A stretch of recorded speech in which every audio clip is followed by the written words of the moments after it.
My phone updated.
Look at those big metal gears.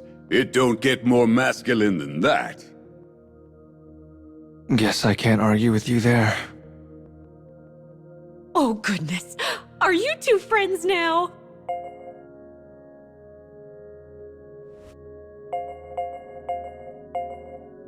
As if. Oh.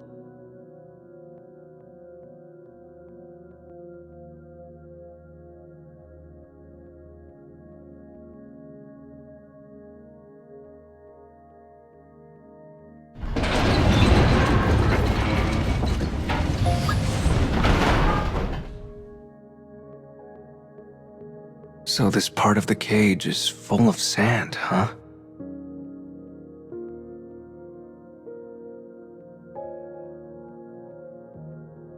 Dead end.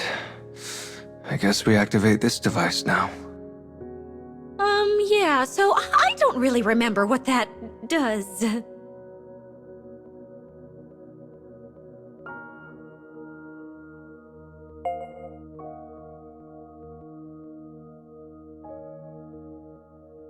Oh!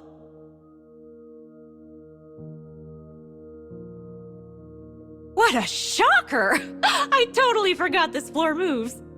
Hey, kid. Lay off on doing things that could get Mama hurt. How is that my fault?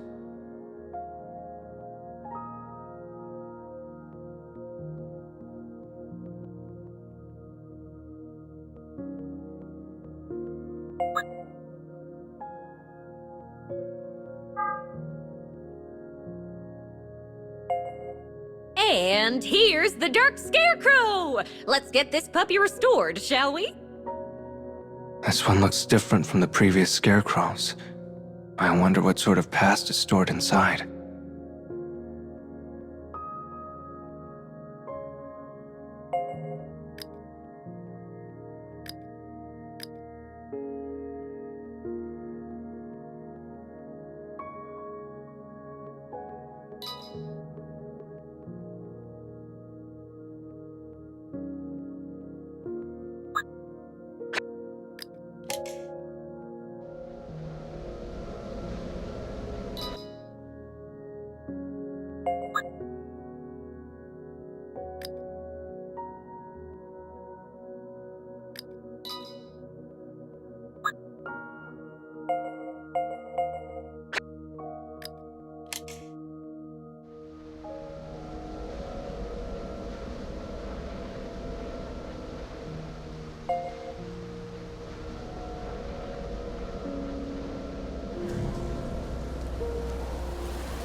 Tonight, I weave for you the tale of a kingdom wreathed by sea and sand.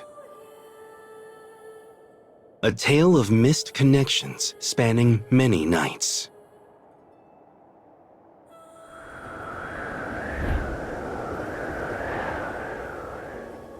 Desire is a thing fiercer than any sandstorm. The rich scent of spices and the murmur of crowds drift on the air throughout the city. Ships from across the 7 seas gather here, making the kingdom the pinnacle of trade. On this day, a sailor known far and wide for his shrewd mind arrives in the harbor. He seeks to answer the notice issued by the queen. My beautiful princess no longer smiles. Any man who returns her joy may have her. Spurred by the challenge, the man quickens his pace. He dreams of the beautiful wife who awaits him in the lavish palace.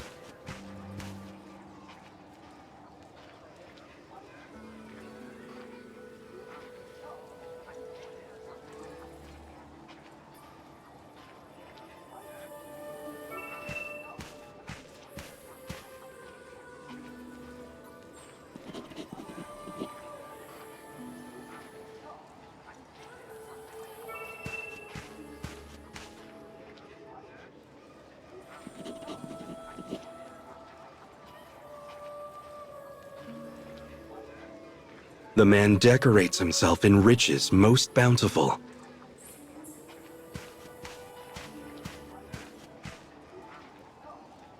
His confidence grows with each step he takes toward the palace.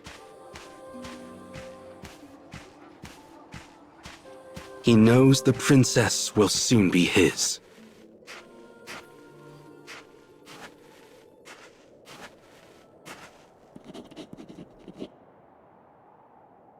Suddenly, a ragged boy appears before him. He pulls out a dagger and waves it menacingly.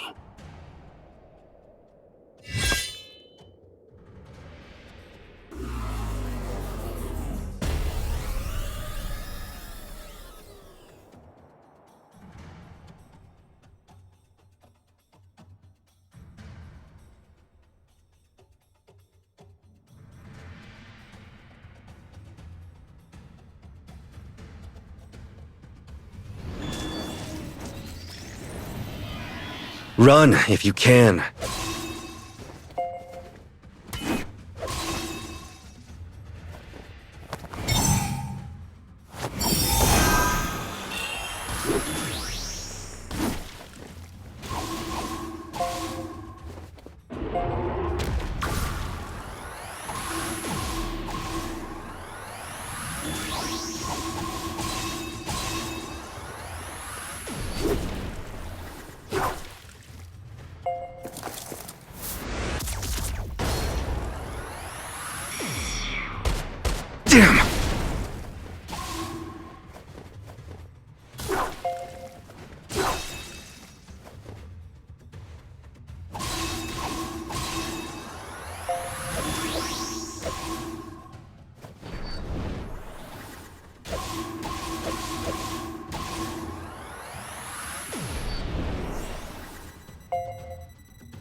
saw that.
Ugh, don't like this.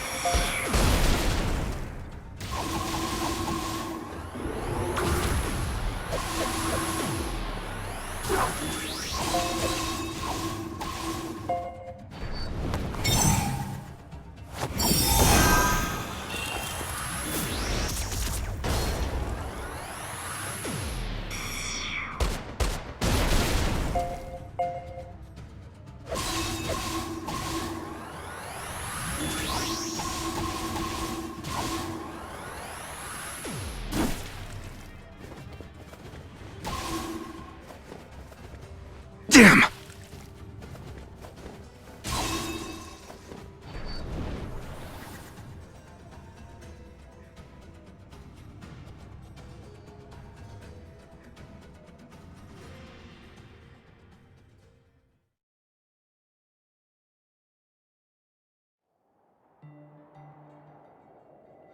The man had been so sure of his victory. Yet there he lays, stripped of his fine belongings.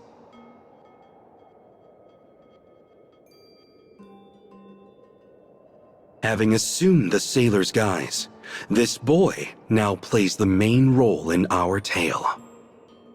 After briefly pitying the man, the boy leaves him behind and makes his way for the palace.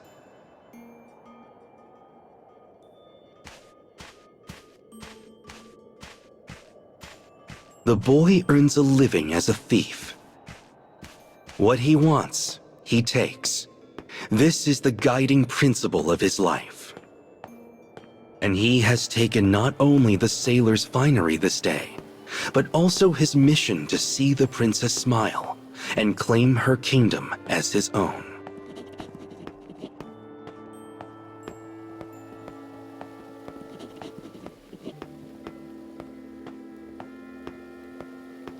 The bustling crowds of the city grow distant.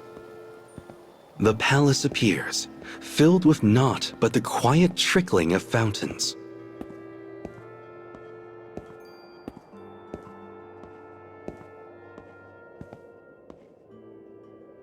It is a most resplendent place, the nexus of all the kingdom's riches. And sitting in the center of the courtyard, clad in pure white dress, is its greatest treasure. The princess is completely motionless, like a doll on display.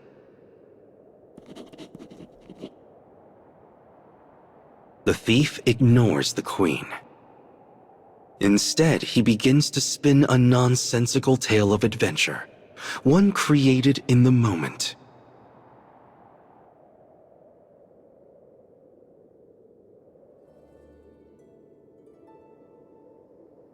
Today, princess, I shall tell you of a pitiful djinn I once met on an adventure.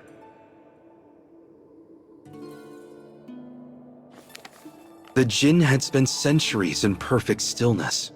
He thought of nothing but freedom, thought so hard on it, in fact, that his beard turned to stone.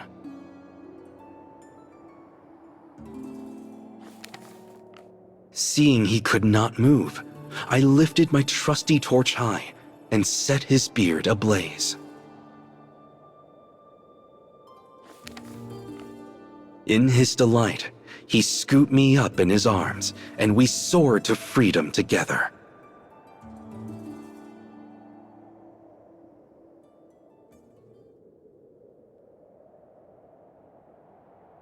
As the thief ends his story, he peers at the princess and awaits her reaction. Behind her veil, he sees a face both beautiful and despondent. But there is not a hint of a smile.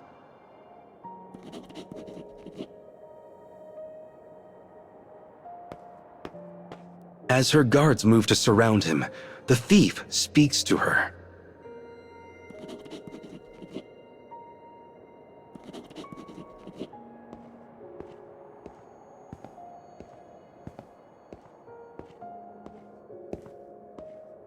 Silence returns to the palace. But the thief's emotions reached no one and vanished within the sands.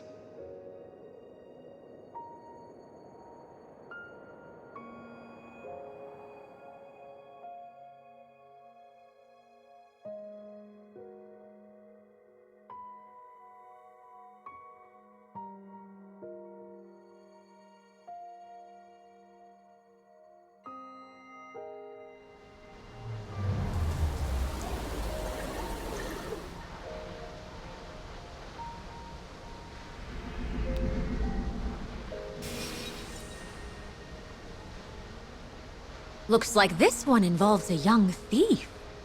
First a futuristic city, and now a desert kingdom.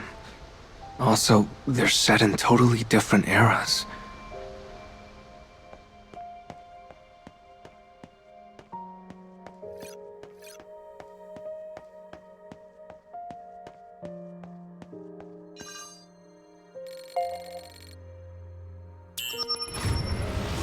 I need to repair the past and secure Luna fragments.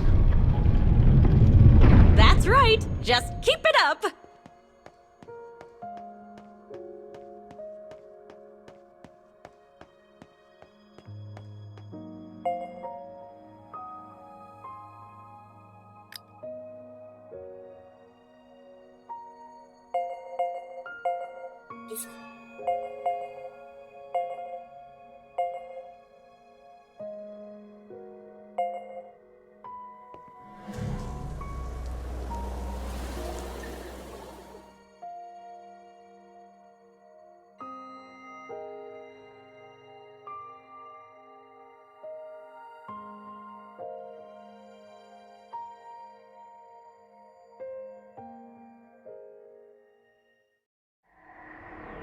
That last story reminded me of 1001 Nights.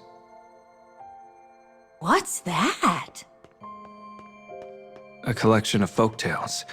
I think I saw it in the library once. Read it to me for bedtime, Mumsy. Yeah, they're not really stories for babies.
Far up are we going to go? I don't exactly love heights. I'm starting to think this job isn't really for you.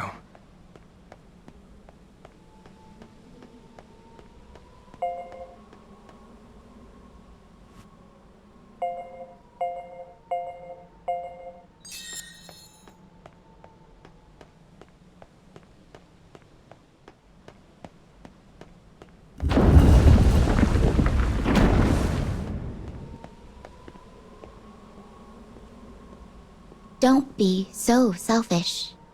The bird is talking? I hate you, sis. Hey, where are you going? Are they fighting? There might be something down this path.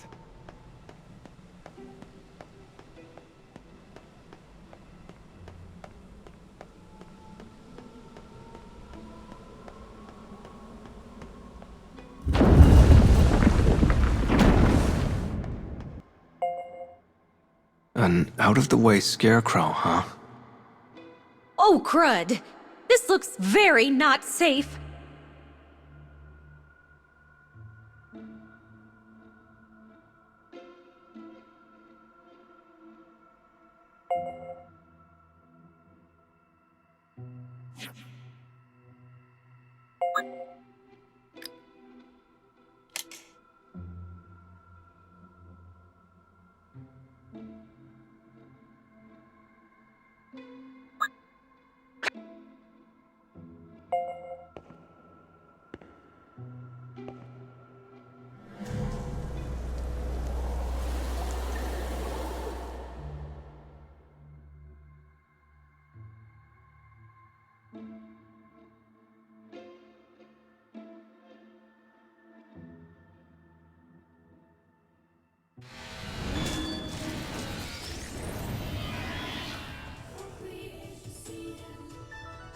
Who are you?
Who are you people? Oh, no need to be scared, little one. We won't hurt you. Wasn't there another one of you? Yes, we had a fight.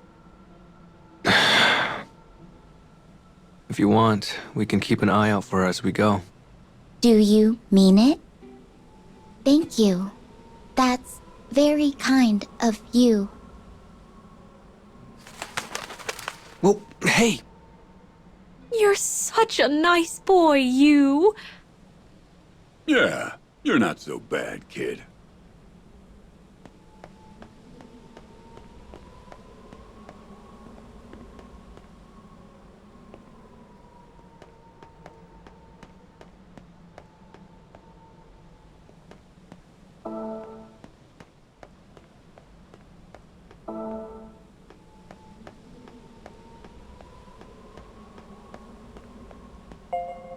This device should take us where we need to go.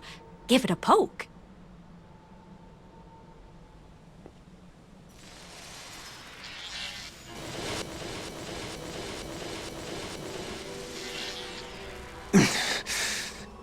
My head.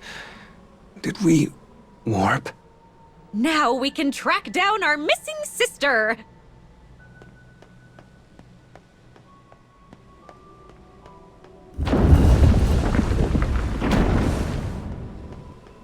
What are skyscrapers doing here?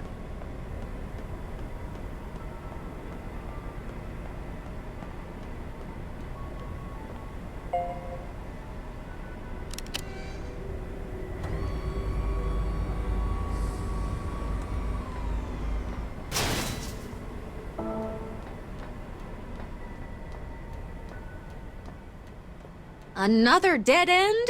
Oh, geez. I hope this is the right path. Hey, look at that. Judging by the length of the bridge and the shape of its actuators, we should be able to get across if we lower it. Shall I fly over and take a look? Yes, please. I mean, I should really be the one to go, but... Don't...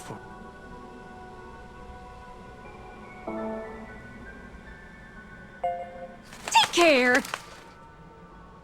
Don't worry.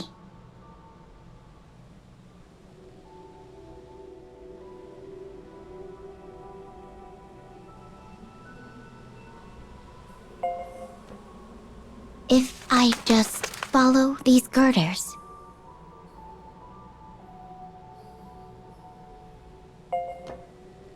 Hup.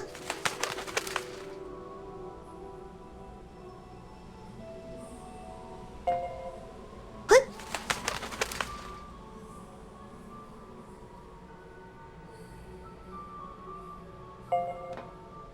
Up here, and there's a lever here.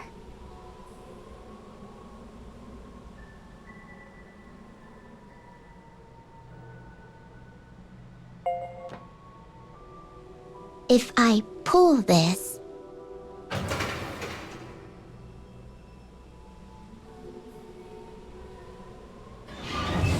it worked. Yay. Just as I thought.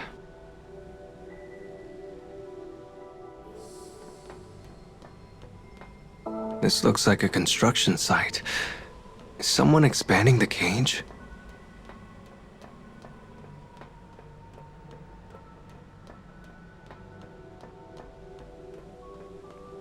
I'm glad you made it across.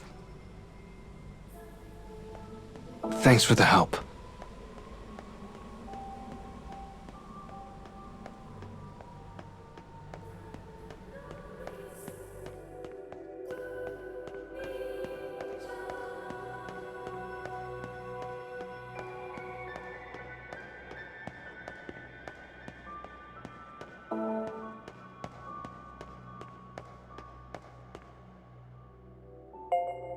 Time to go to work, Yuzuki! Take care in there.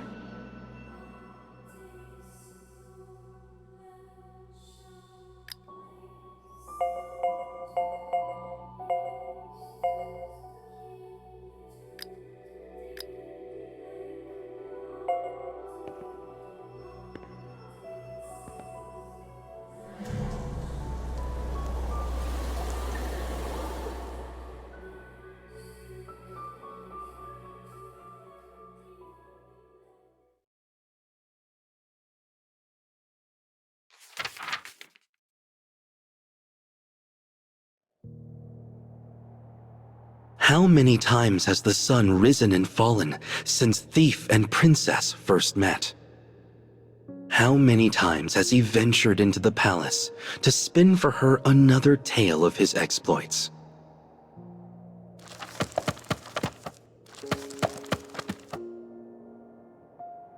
One day, he tells of an instrument which speaks. Another day, a spring of gold within a jar.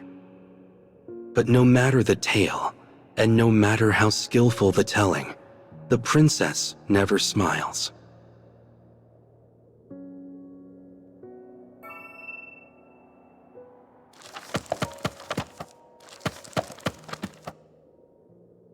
And then, one day, the princess remains as emotionless as always. Yet as the thief turns to leave, she slowly approaches him.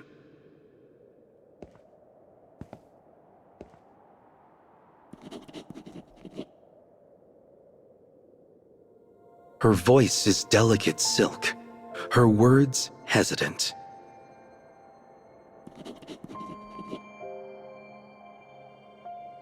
The thief's heart leaps when he hears her speak for the first time. Before he leaves, he swears to her this: "I shall make you smile on the morrow." His first visit to the palace had been for devilish reasons. But after many days and nights, he now finds himself genuinely wishing to see the princess smile. This is most unlike me, he laughs at himself as he heads back into the city.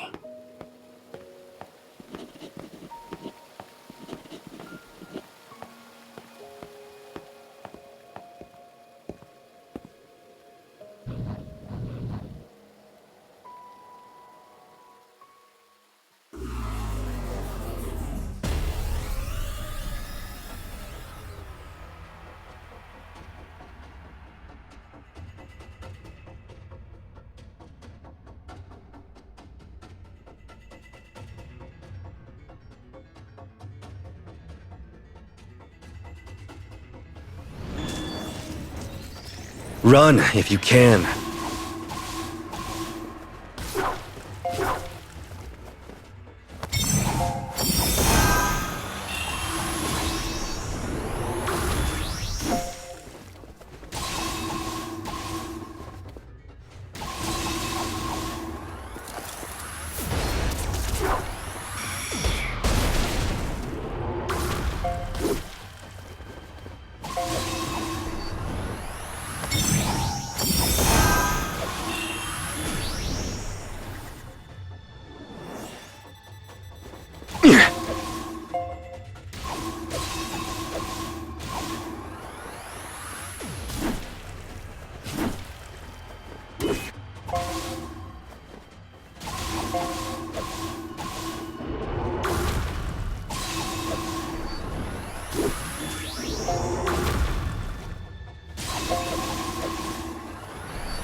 Damn!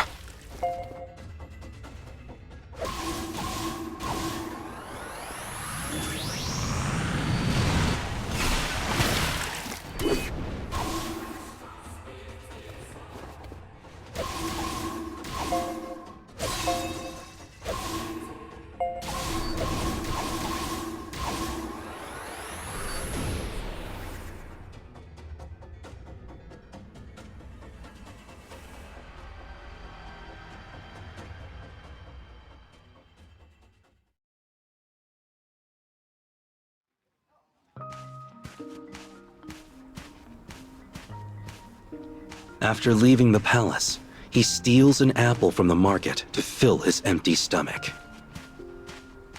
As he sets off for home, his gaze turns to the starry night sky above.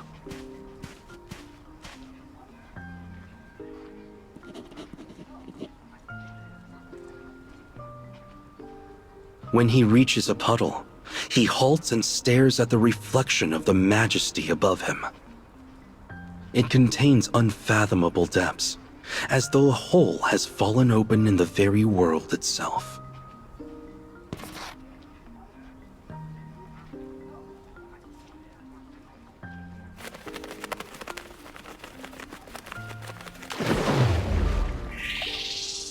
Though disturbed by the vanished puddle, the thief walks on.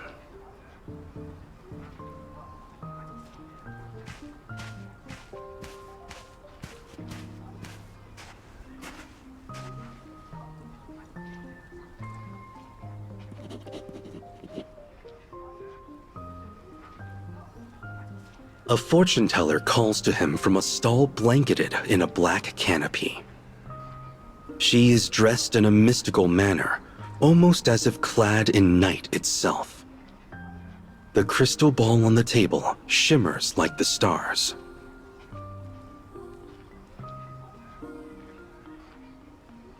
As she raises her hands to the orb, a look of concern settles over her face. Death awaits if you continue to see the princess.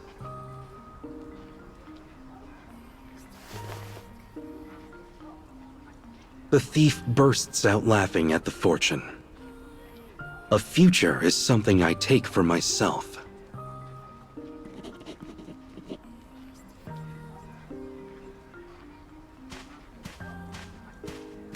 He is a thief. He has spent his whole life stealing whatever he likes. Money, food, even lives. And why does he want the princess's smile? Because a future was once stolen from him. For you see, there was once a smile he was unable to reclaim.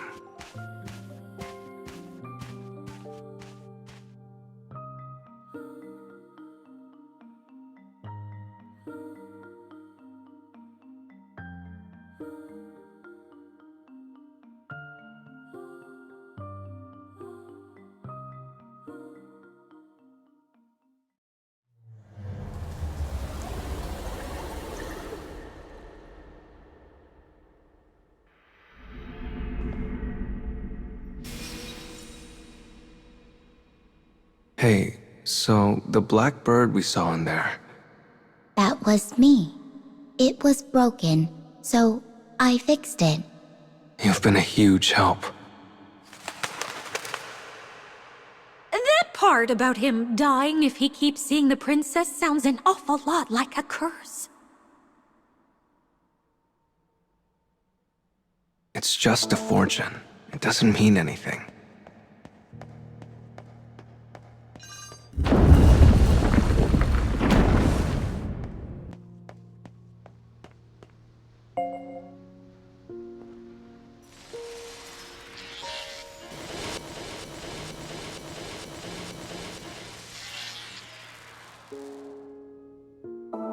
Are you worried about your sister? Of course. Worrying is what big sisters do.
Oh, that's... no! Stay away from me! Hurry, before we lose sight of her!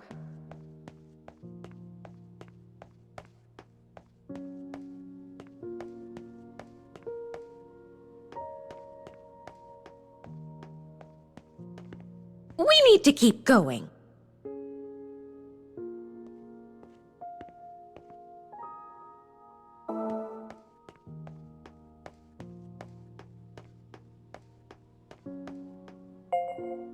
This thing's in the way.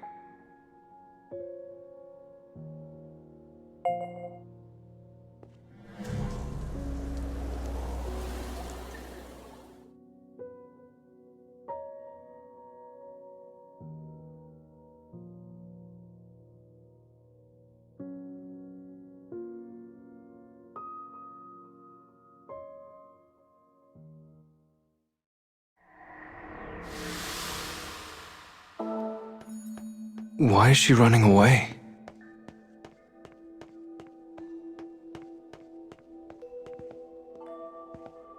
Oh no, we lost her.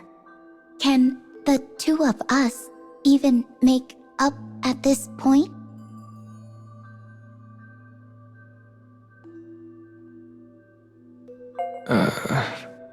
You'll be fine. Your family, after all.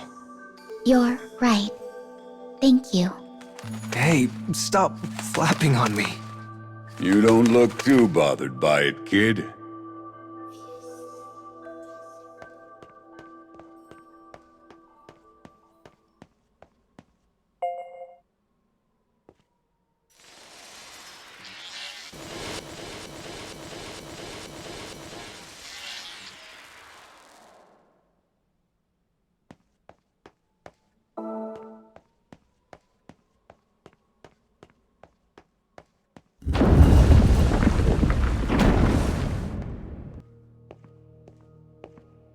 all these rooms.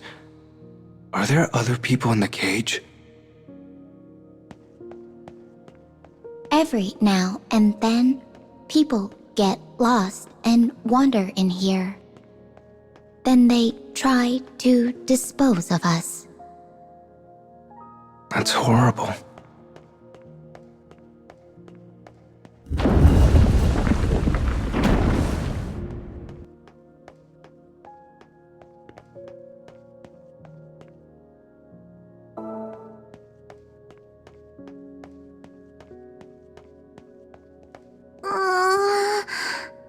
I'm lost. There you are. I'm sorry I ran away, sis. And I'm sorry I ate your snacks. It's okay. Everything's okay now. All's well that ends well, I guess. I found her. Thank you so much. Yeah, no more fighting, okay? Okay. Farewell.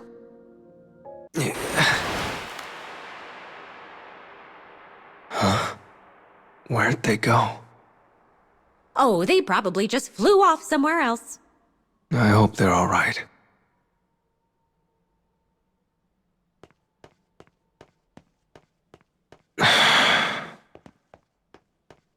What you thinking about? When I was a kid, my sister and I used to fight over the stupidest stuff. And I feel like most of it was because of me. Are those nice memories to look back on? I'm not sure.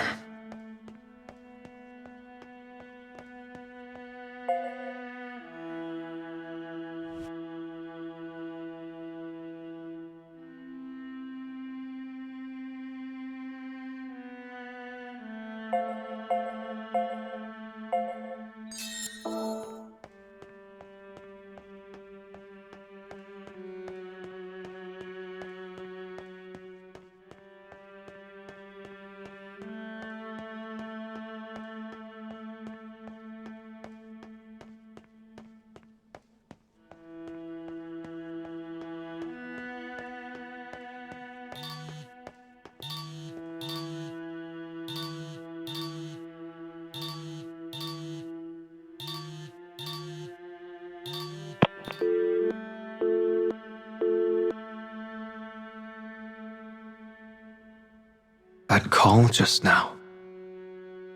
Is it okay that you didn't answer that?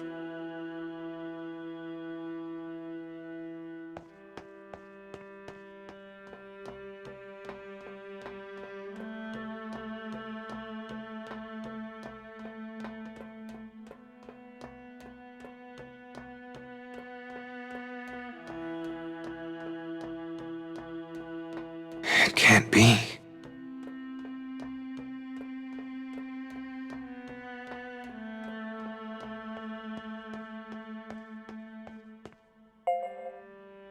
Well, you've been acting a little strange, you. What do you say we take a break? No, I'm fine.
This is a tale of when the boy thief did not yet know his way of life.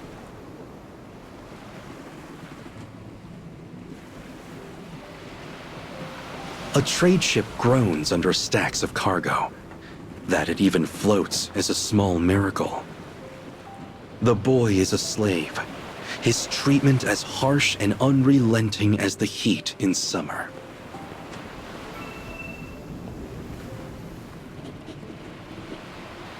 Seeing no end to his misery, he thinks himself unlucky to have ever drawn breath. His only solace is a slave girl aboard the same ship.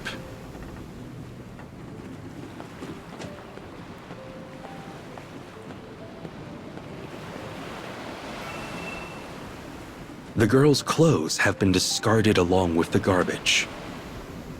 Her smile holds the power to part the darkest clouds. It has pulled the boy free from his despair uncountable times.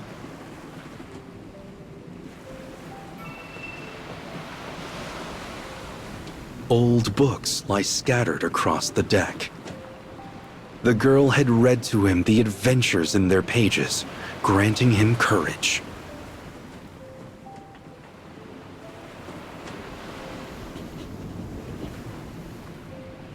But now, she smiles no longer. It has fled, along with her joy. The boy comes to a decision. He will save the slave girl. He will bring her smile back.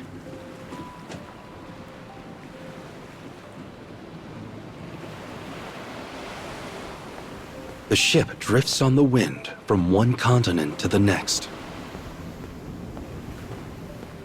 Fighting against the turbulent waves, the boy runs to the bow of the ship.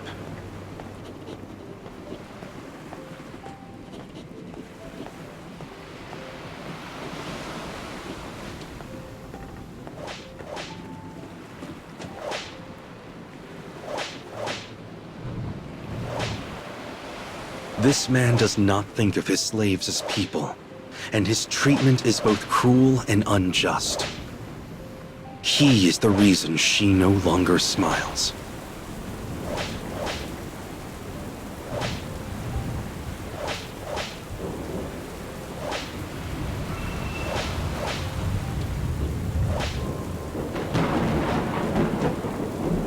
Though fear races through the boy's heart, he finds his courage all the same. The captain mocks the boy with a grin.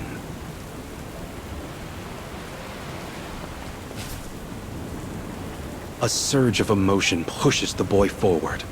He plunges a hidden blade into the captain, killing him instantly.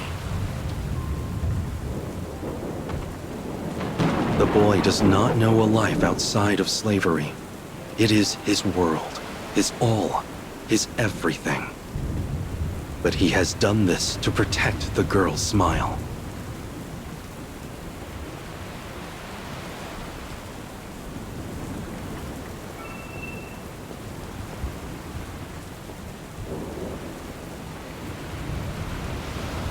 He speaks gently to the wounded girl, telling her they are now free. Alas, her spirit has shattered under the abuse and can never be made whole. She will never smile again.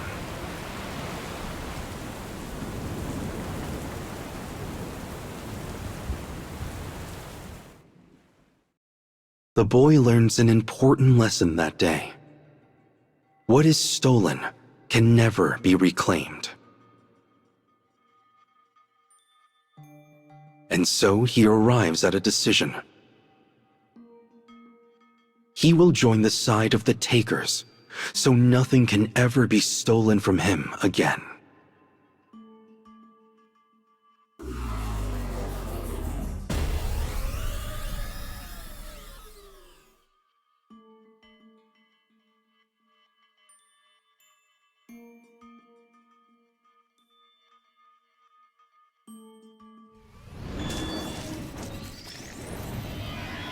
Run if you can.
The princess in the palace reminds the thief so much of the girl. He is trying to return the smile which was lost all those many years ago. And so he tells her wild tales of adventure, just as the girl once did for him.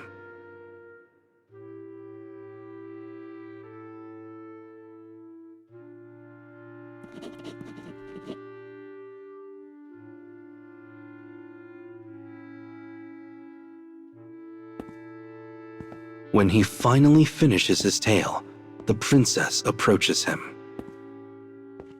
"Take me from this place," she whispers. "I will," he says, "tonight."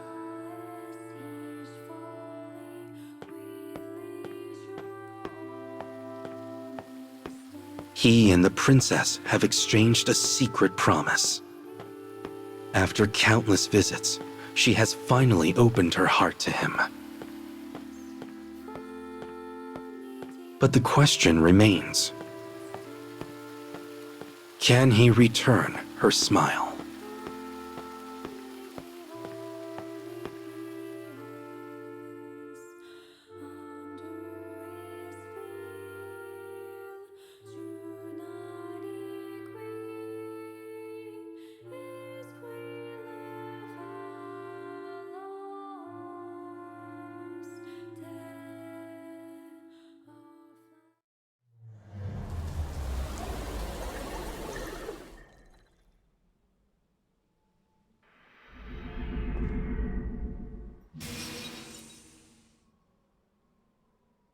A suitor stealing her away from the palace!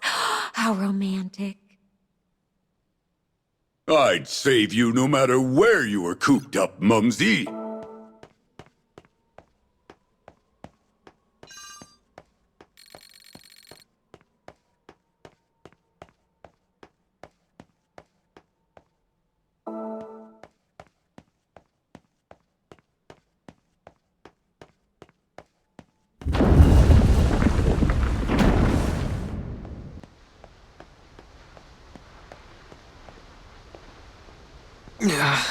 Not again.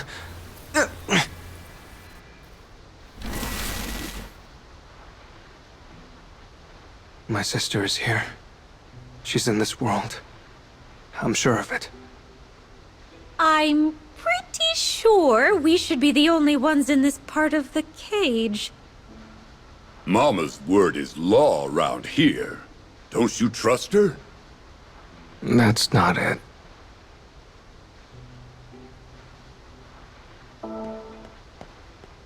Oh, poor you. You must really miss your sister. Well, sure I do. I need to see her again.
Not again.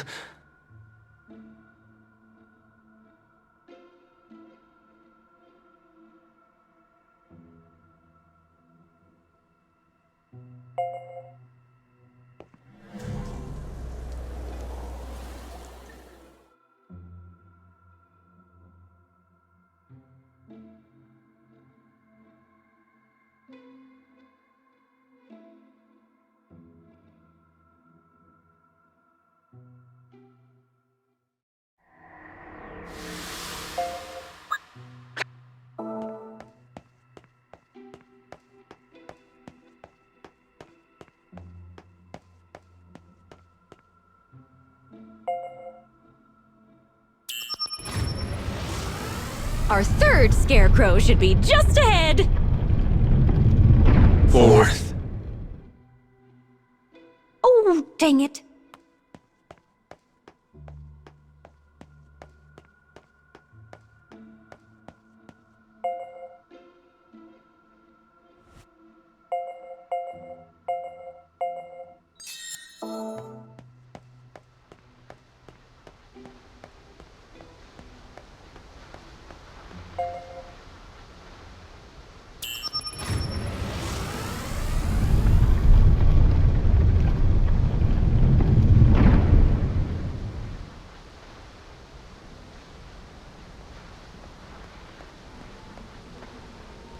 I need to get a picture of this.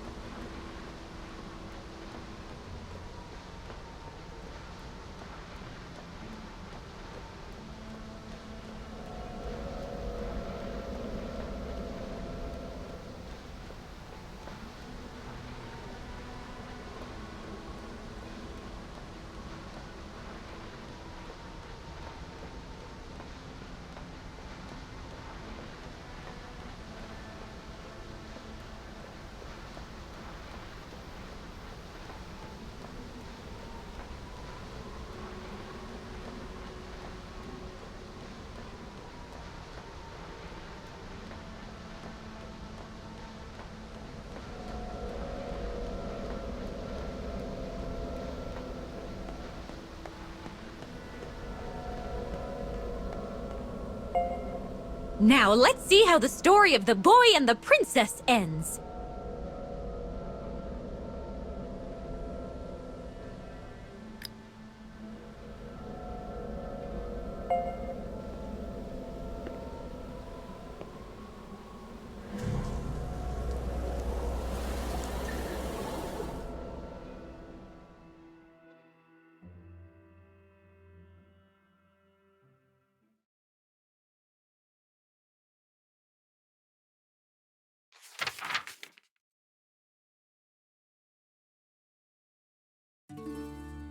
A secret garden lies deep in this land of luxury.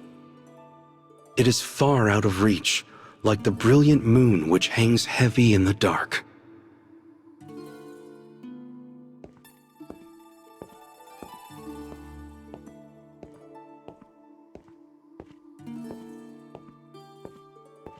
Or it should be, but this night, the thief has snuck through the garden and toward the princess's room. He is here to hold fast to his promise. He is here to whisk her away. As the princess awaits her salvation, he pulls her into a tight embrace.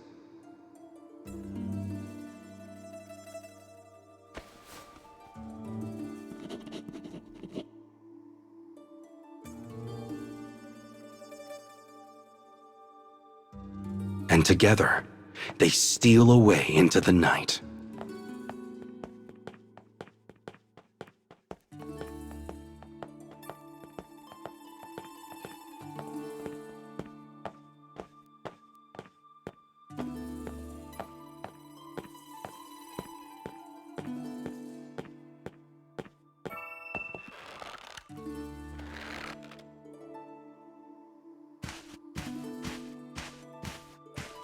The pair run through the darkness of the midnight city. The warm lights of the palace are small and distant things. As the houses become more sparse, the smell of the sea grows stronger. Hope blossoms in the thief's heart as he feels the princess breathe. He forges onward so they might leave this kingdom and find her smile anew. Stars twinkle above the quiet bay as though blessing them. The small boat the thief prepared beforehand bobs gently on the water.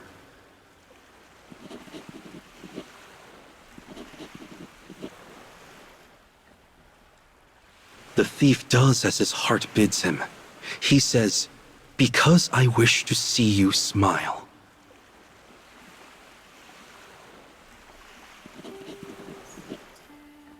As he speaks, her lips turn upward,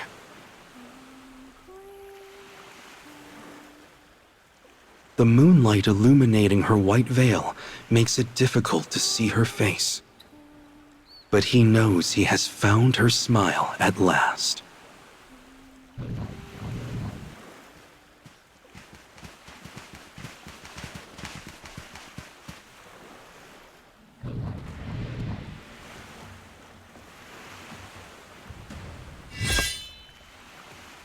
Suddenly, guards clad in black appear.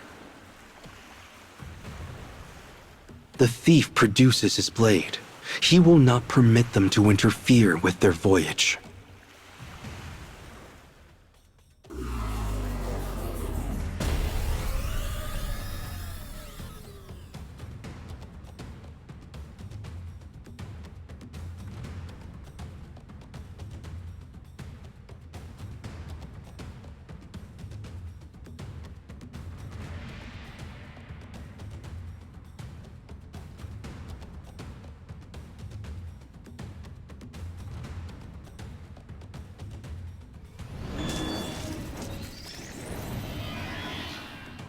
Run if you can.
The poison coating the enemy weapons attempts to steal his consciousness. His body collects wound after wound as he cuts down the guards.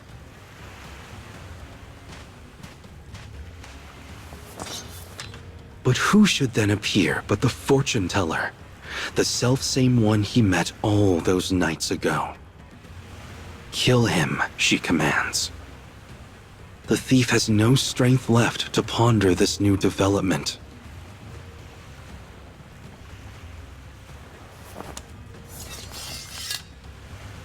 I will not permit any to steal her smile, he cries in a hoarse and raspy voice.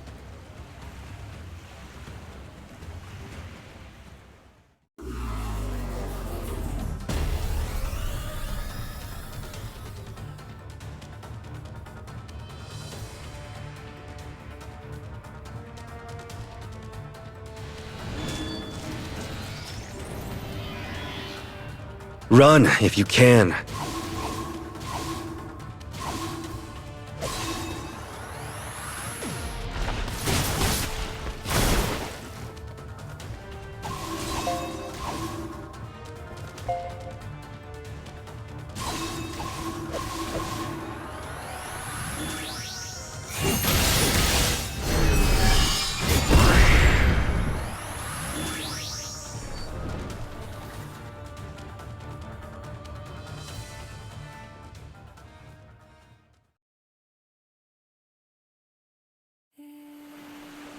The thief finds himself slowly slipping away.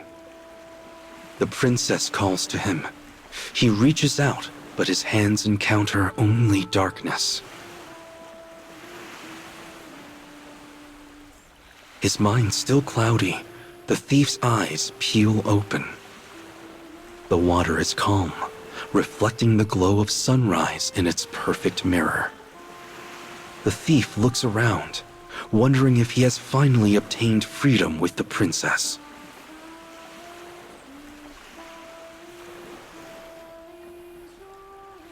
but he finds only the fortune teller, the same one who had foretold his death.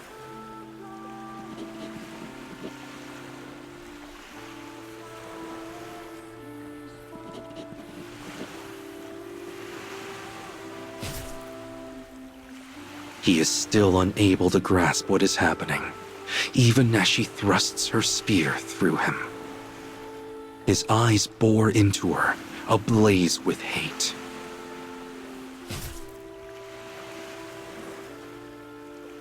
Her laughter intermingles with the sound of waves. His roar is accompanied by the flash of a blade.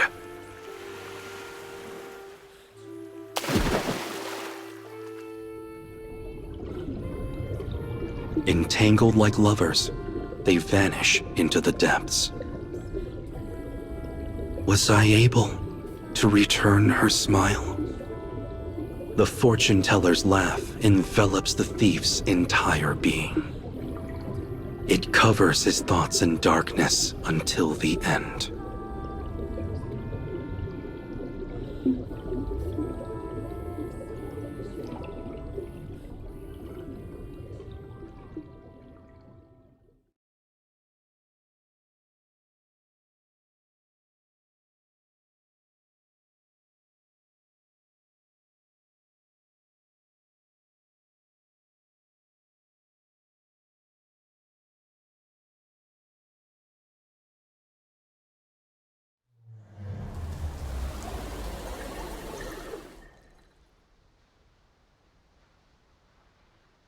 Oh, the boy had to steal so much in order to survive.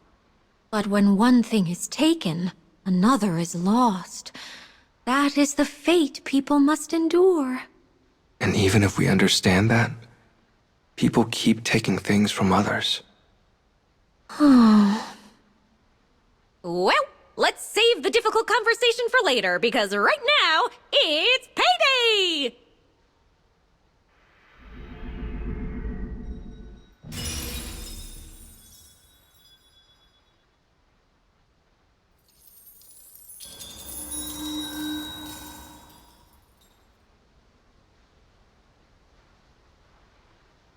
Let's go farther in.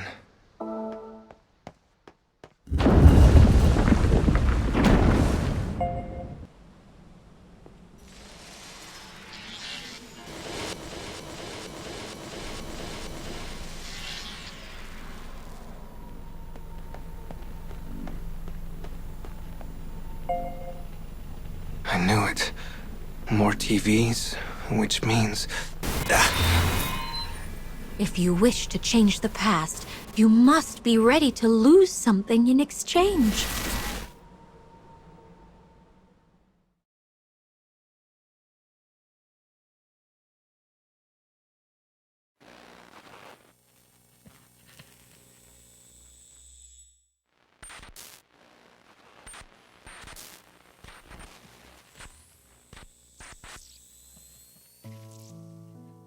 In the library of a metropolitan high school, a boy diligently attends to his studies. When he visits his mother in the hospital, he remains quiet, speaking only when necessary. She is bedridden as a result of her husband's abuse. The boy has devoted his life to becoming a doctor, so he might save his beloved mother's life.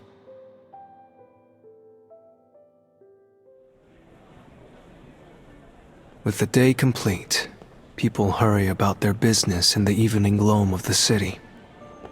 The boy walks alone in the street, surrounded by a noise and light and life that is a far cry from the typical silence of the night.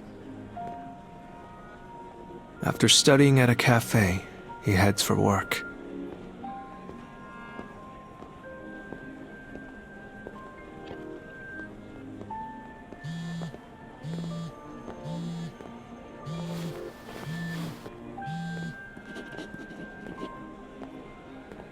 The boy makes a perfunctory apology and hangs up before the voice on the other end is finished.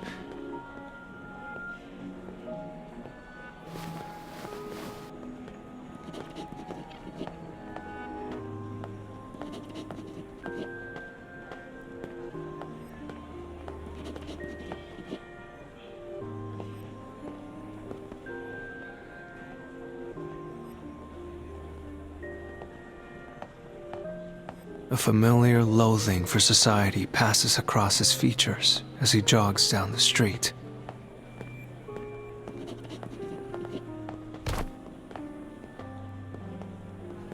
Suddenly, he bumps into a group of fellow high school students.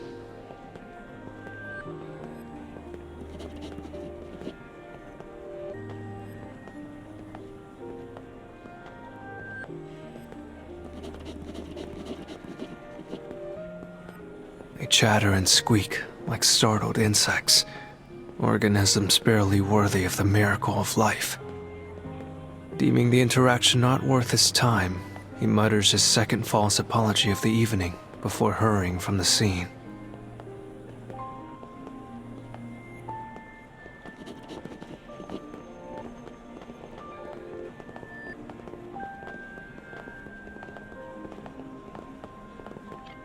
He is saving up for medical school in the hopes he might somehow restore his mother to health. He studies until words blur across the page, then works multiple jobs to save tuition money. Fatigue is a constant companion, joy an enemy. His life, his seemingly endless life, is nothing but stress.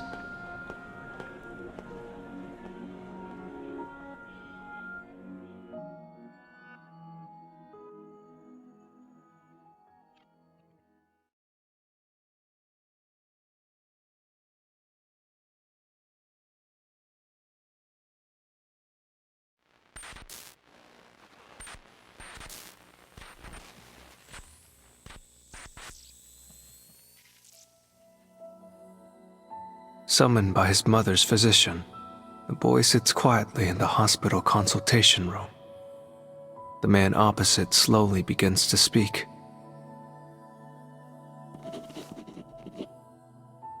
He informs the boy that his mother has very little time remaining to her.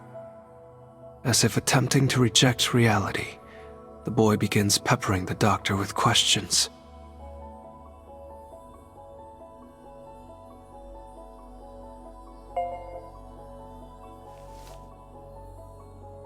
The doctor explains that his mother's congenital heart condition is worsening by the day. As he delves into the situation in detail, the solution becomes increasingly clear.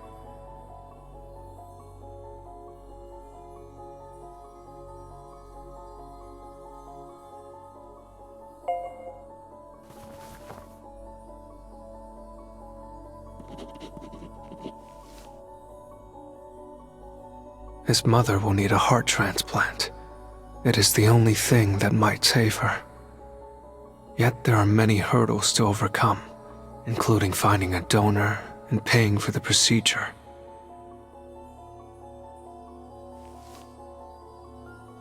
When this cruel reality is finally laid before him, the boy's thoughts dissolve into mist. Why are our lives like this? It is a question he has asked uncountable times, yet the answer is always the same. It is his father's fault, the man who abused his mother horribly before abandoning them both.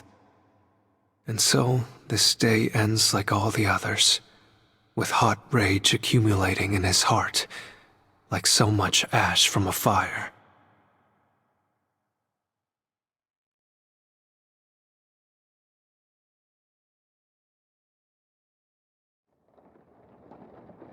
The beeping of the cardiograph serves as proof that his mother yet lives.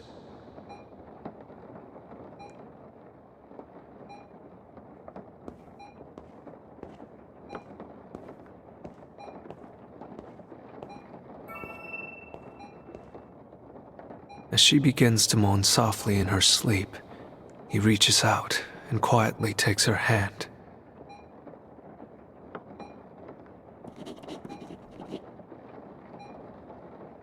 At this moment, he notices something.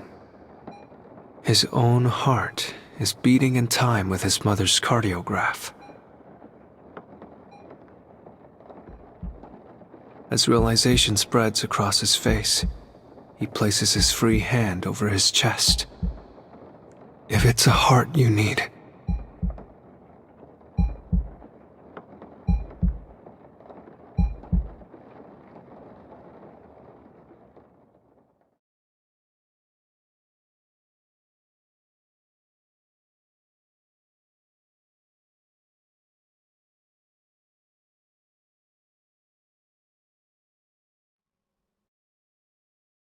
It's her fault. It's all her fault.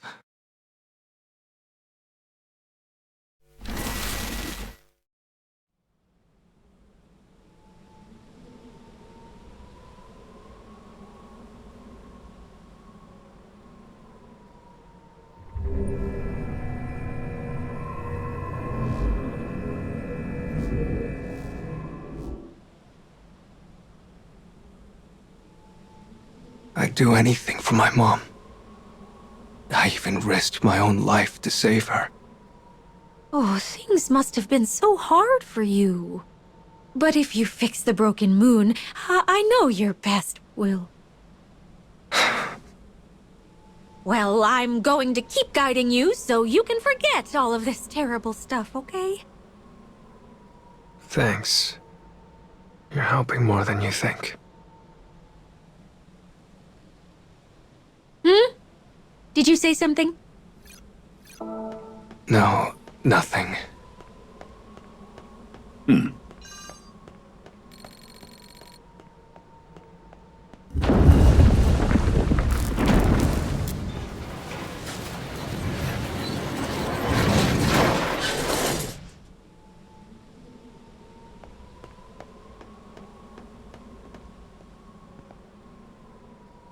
All right then, just leave the rest to me. I'm counting on you. Just a bit, though.